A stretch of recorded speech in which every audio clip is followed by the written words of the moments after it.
Hello everyone, welcome to school of fun. कल की class में हमने एडजेक्टिव चैप्टर कंप्लीट किया था। आज हम पढ़ते हैं वर्ब के बारे में। वर्ब क्या होता है, डेफिनेशन से स्टार्ट करेंगे। A word which denotes action, state and possession is called verb. वो वर्ड जो हम अधिकार या फिर एक्शन मतलब कोई भी काम जो हम करते हैं, सेकंड स्टेट मतलब स्थिति, या फिर पोसेशन मतलब अधिकार दिखाने के लिए हम जिन वर्ड्स का यूज करते हैं उन वर्ड्स को हम बोलते हैं वर्ब।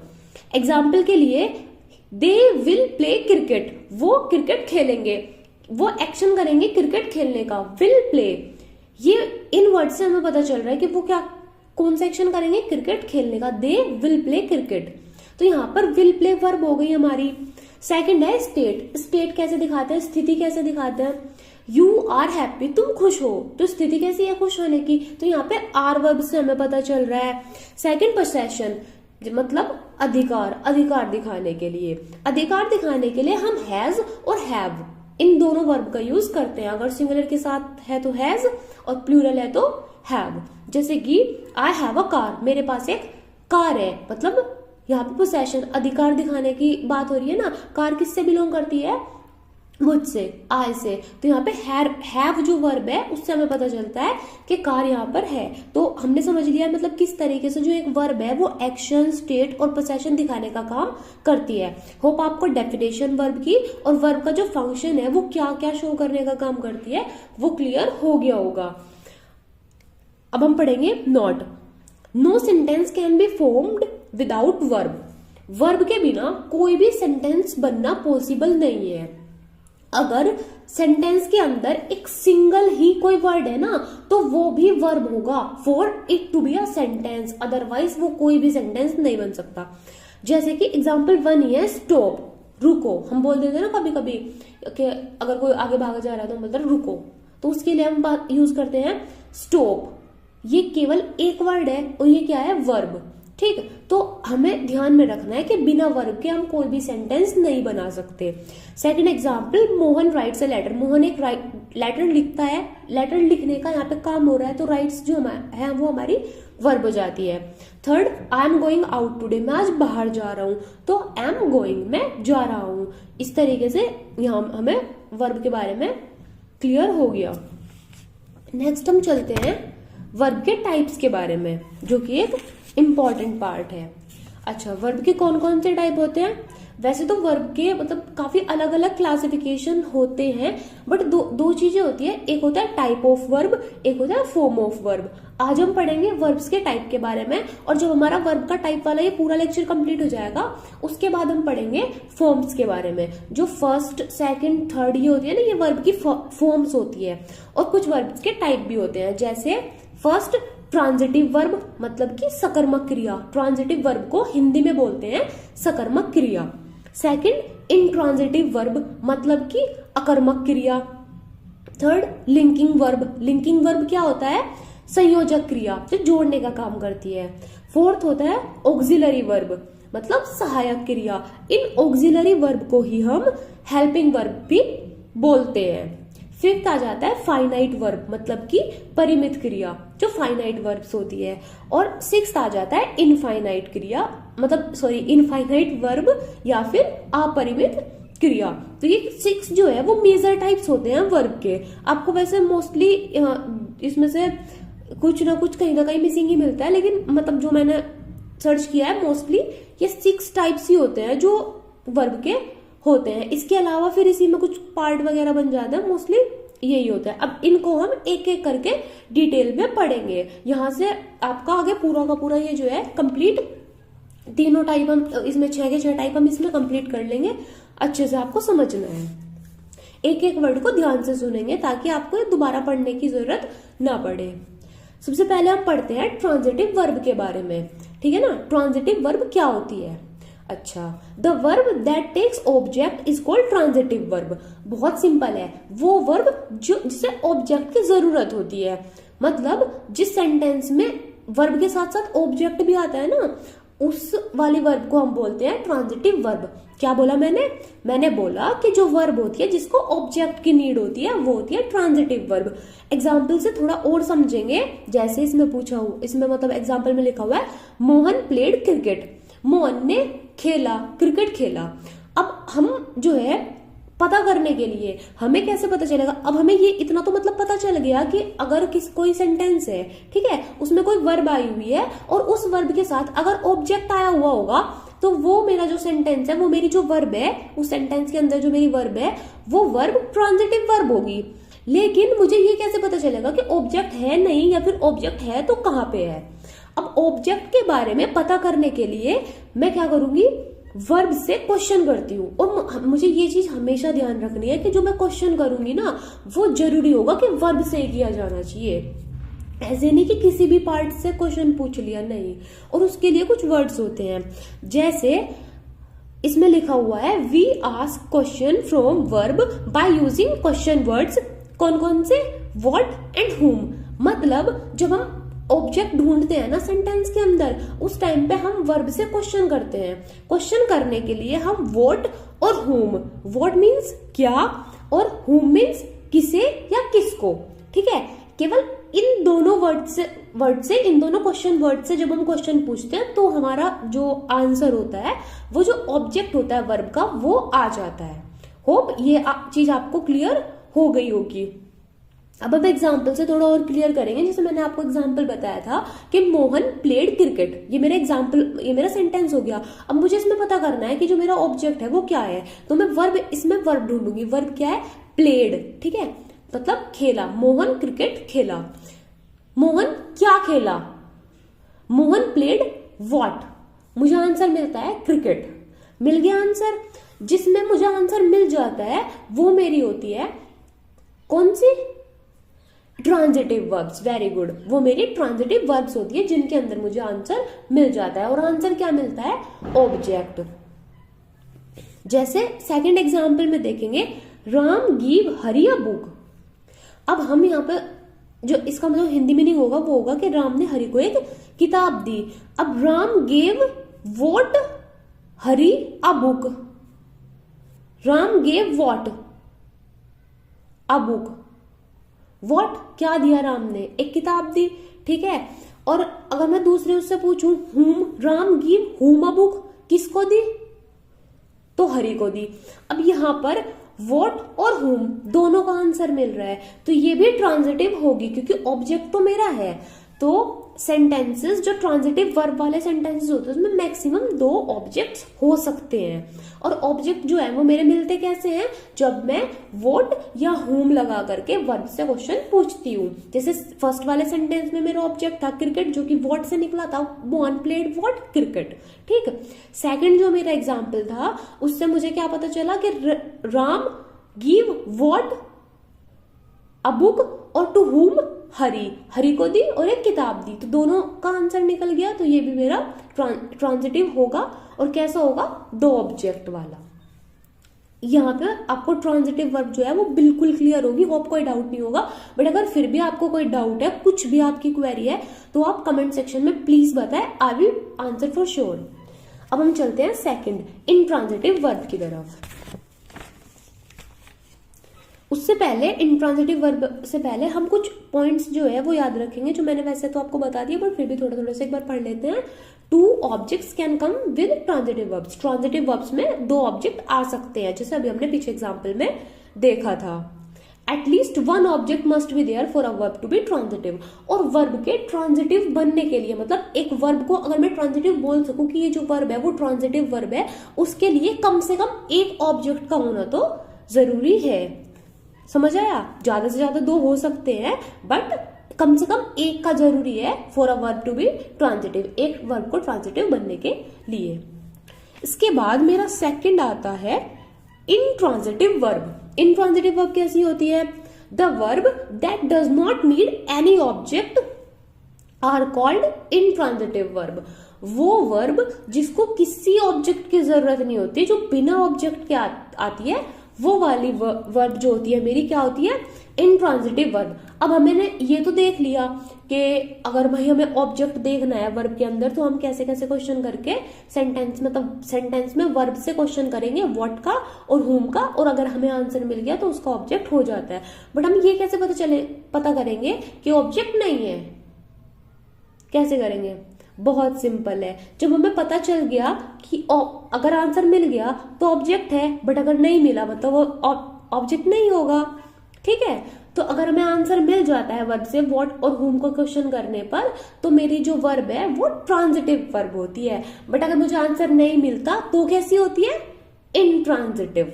ठीक है, तो आपको इंट्रांजिटिव वर्ब भी क्लियर हो गई होगी। जैसे एग्जाम्पल से देखते हैं, रीना इज स्लीपिंग। अब रीना सो रही है, रीना क्या सो रही है, Reena is sleeping what, answer मिला? नहीं मिला। ठीक है, अब हम पूछेंगे सेकंड वाले क्वेश्चन वर्ड से, Reena is sleeping whom, Reena किसको सो रही है, कोई आंसर मिला? नहीं मिला। तो ये मेरी कैसी हो गई वर्ब, स्लीपिंग, इंट्रांजिटिव वर्ब होगी। Very good. सेकंड भी इसी तरह से है, Ram goes to market, Ram goes what, Ram क्या जाता है। अब कहाँ जाता है का तो आंसर मिल रहा है कि मार्केट जाता है, बट ऑब्जेक्ट ढूंढने के लिए हम कहाँ जाता है नहीं पूछते, मतलब वेयर का जो है, वेयर क्वेश्चन वर्ड का यूज नहीं करते, हम पूछते हैं व्हाट या फिर whom, कहाँ जाता है और किसे जाता है। तो इसका भी आंसर नहीं मिला। दैट मीन्स ये दोनों जो सेंटेंसेस है इसमें वर्ब कैसी है, इन ट्रांजिटिव। तो होप आपको ट्रांजिटिव और इंट्रांजिटिव दोनों वर्ब बहुत अच्छे से क्लियर होगी। थर्ड हम पढ़ते हैं लिंकिंग वर्ब के बारे में। लिंकिंग वर्ब क्या होती है? A word that connects the subject of a sentence to a subject complement is called linking verb. वो वर्ड जो सब्जेक्ट को सब्जेक्ट कॉम्प्लीमेंट से जोड़ने का काम करता है वो होती है लिंकिंग वर्ब। सब्जेक्ट कॉम्प्लीमेंट के बारे में हम सब्जेक्ट और ऑब्जेक्ट कॉम्प्लीमेंट, इन दोनों के बारे में हम नेक्स्ट लेक्चर में, एक अलग से लेक्चर में पढ़ेंगे अच्छे से। बट फिलहाल के लिए हम समझ लेते हैं कि अगर कोई वर्ड है, ठीक है, और वो सब्जेक्ट के बारे में कुछ हमें इंफॉर्मेशन दे रहा है तो वो हो जाता है सब्जेक्ट कॉम्प्लीमेंट, जो सब्जेक्ट के बारे में कुछ भी बताता है। और अगर कोई वर्ड है और वो ऑब्जेक्ट के बारे में कुछ एडिशनल इन्फॉर्मेशन दे रहा है या फिर ऑब्जेक्ट को कंप्लीट कर रहा है तो वो हो जाता है ऑब्जेक्ट कॉम्प्लीमेंट। अभी हमने डेफिनेशन पढ़ी लिंकिंग वर्ब की कि लिंकिंग वर्ब क्या होती है। तो लिंकिंग वर्ब वो वर्ड्स होते हैं, वो वर्ब होती है जो सब्जेक्ट को सब्जेक्ट कॉम्प्लीमेंट से जोड़ने का काम करती है। एग्जाम्पल से क्लियर करेंगे। Example number 1, Frank seems afraid. Frank afraid मतलब डरा हुआ लग रहा है।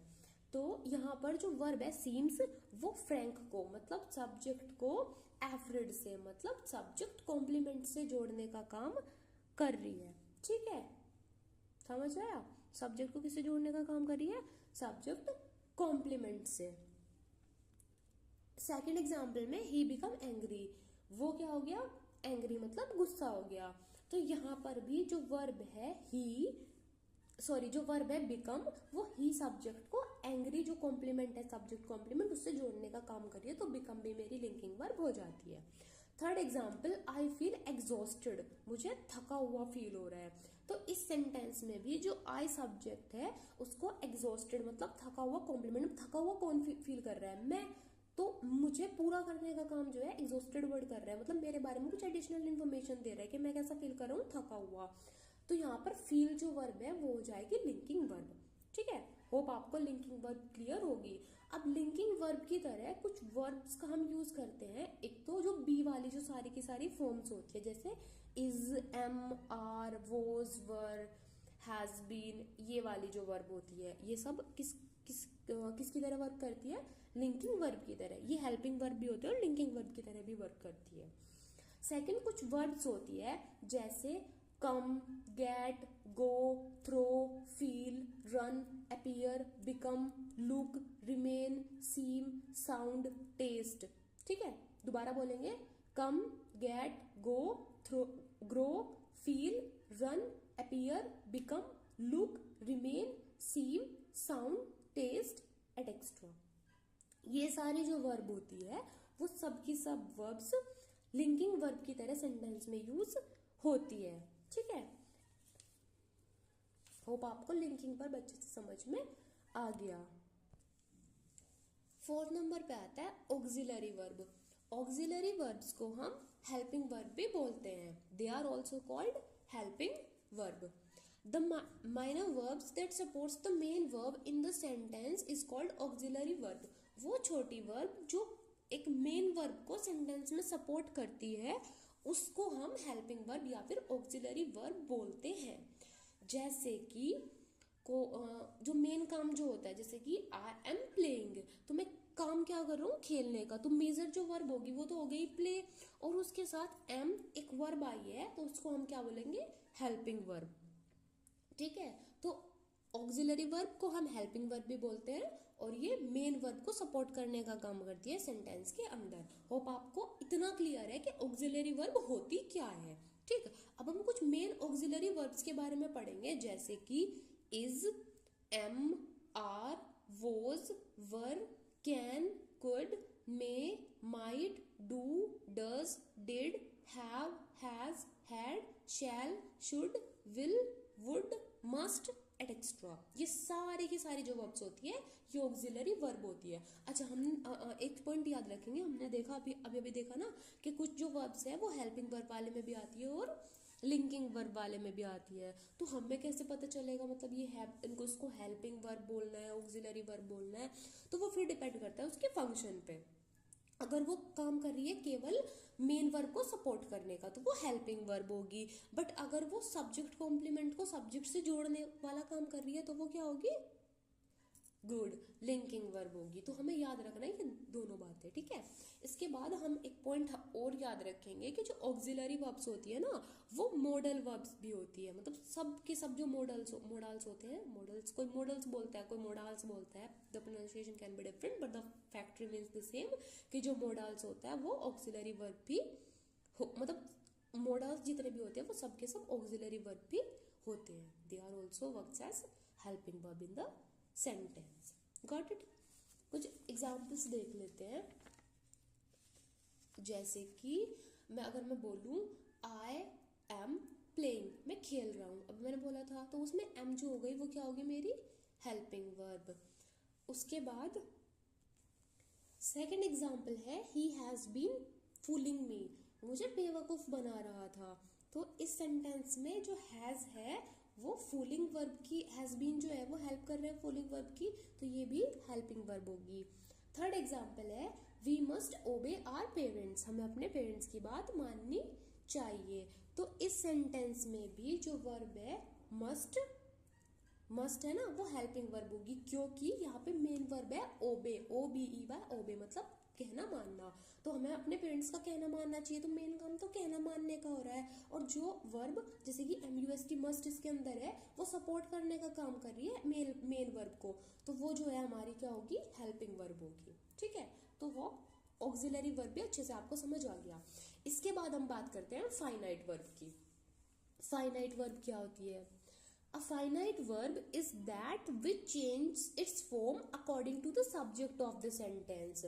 फाइनाइट वर्ब वो होती है जो वर्ब सेंटेंस के अकॉर्डिंग, सेंटेंस के सब्जेक्ट के अकॉर्डिंग अपनी फॉर्म को चेंज कर लेती है। मतलब उस जो वर्ब होती है उस पर फर्क पड़ता है किस चीज का, कि सेंटेंस सिंगुलर है या प्लूरल है, या फिर मैस्कुलाइन जेंडर का है या फेमिनाइन जेंडर का है। तो मतलब जिस पर फर्क पड़े, किसका, सब्जेक्ट का, जो सब्जेक्ट के अकॉर्डिंग अपनी फॉर्म को चेंज कर लेती है वो होती है फाइनाइट वर्ब। और दूसरा होता है इनफाइनाइट वर्ब, वो वर्ब जो सब्जेक्ट के अकॉर्डिंग, सेंटेंस के सब्जेक्ट के अकॉर्डिंग खुद को चेंज नहीं करती, वो सेम रहती है, वो मेरी होती है इनफाइनाइट वर्ब। होप आपको फाइनाइट और इनफाइनाइट क्लियर हो गया। अब हम एक एग्जांपल लेंगे जिस एग्जांपल से हम दोनों फाइनाइट और इनफाइनाइट दोनों वर्ब के बारे में समझेंगे। जैसे he helps me play cricket, उसने मेरी क्रिकेट खेलने में हेल्प की। तो यहाँ पर जो हेल्प्स है वो हेल्प वर्ब से बना है। अगर मैं यहाँ पे बोलूं ही की जगह पर they help me play cricket, तो जो मेरी हेल्प वर्ब थी वो दे के बदलने से हेल्प से क्या हो गई, हेल्प हो गई। ठीक है, क्योंकि हम इस सेंटेंस के अंदर सिंपल इंडेफिनेट के अंदर यूज करते हैं, अगर सिंगुलर है तो उसके साथ एस यूज करते हैं, लेकिन अगर प्लूरल होता है तो वो नहीं करते। ये बात हम टेंस में पढ़ेंगे, अभी के लिए छोड़ दो। बस इतना याद रखो कि अगर ही था तो ही के साथ क्या था, helps. He helps me play cricket, उसने मेरी क्रिकेट खेलने में हेल्प की। बट अगर मैं बोलूं दे तो मेरा क्या हो जाएगा, they help me play cricket. ठीक है, तो यहाँ पर जो हेल्प वर्ब है वो ही के साथ हेल्प्स और दे के साथ हेल्प हो रही है, तो ये सब्जेक्ट के चेंज होने पर चेंज हो रही है। वो तो ये क्या होगी मेरी, जो सब्जेक्ट के चेंज होने पर चेंज होती है क्या हो जाती है, फाइनाइट वर्ब। ठीक है, और सेकंड जो सब्जेक्ट के चेंज होने पर चेंज नहीं होती वो मेरी क्या होती है, इनफाइनाइट वर्ब। जैसे कि इस सेंटेंस में प्ले, ही के साथ भी हेल्प मी प्ले क्रिकेट था और दे के साथ भी they help me play cricket था, तो मेरी हेल्प बदल गई सब्जेक्ट के बदलने पर, तो वो फाइनाइट हो गई। लेकिन जो प्ले वर्ब थी वो दोनों कंडीशन में सेम रही, तो वो मेरी क्या हो जाती है, इनफाइनाइट वर्ब। ठीक है, होप आपको ये दोनों पॉइंट्स भी समझ में आ गए। तो आज के लेक्चर में हमने वर्ब के जितने भी पार्ट्स होते हैं वो सारे पार्ट्स और वर्ब की डेफिनेशन को अच्छे से पढ़ लिया। इसके बाद हम जो ये वर्ब जो होती है ना, इनफाइनाइट वर्ब, इसके जो आगे वो होते हैं क्या बोलते हैं, टाइप्स जो होते हैं, नेक्स्ट में हम उसके बारे में पढ़ेंगे। इनफाइनाइट, जिरंड और पार्टिसिपल, पार्टिसिपल के फिर तीनों टाइप्स, इसके बारे में हम नेक्स्ट लेक्चर में बहुत अच्छे से क्लियर करने वाले हैं। होप आज का लेक्चर आपको क्लियर हो गया। If you have any doubt you can write it in the comment box. Thank you so much, stay connected, keep learning, thank you.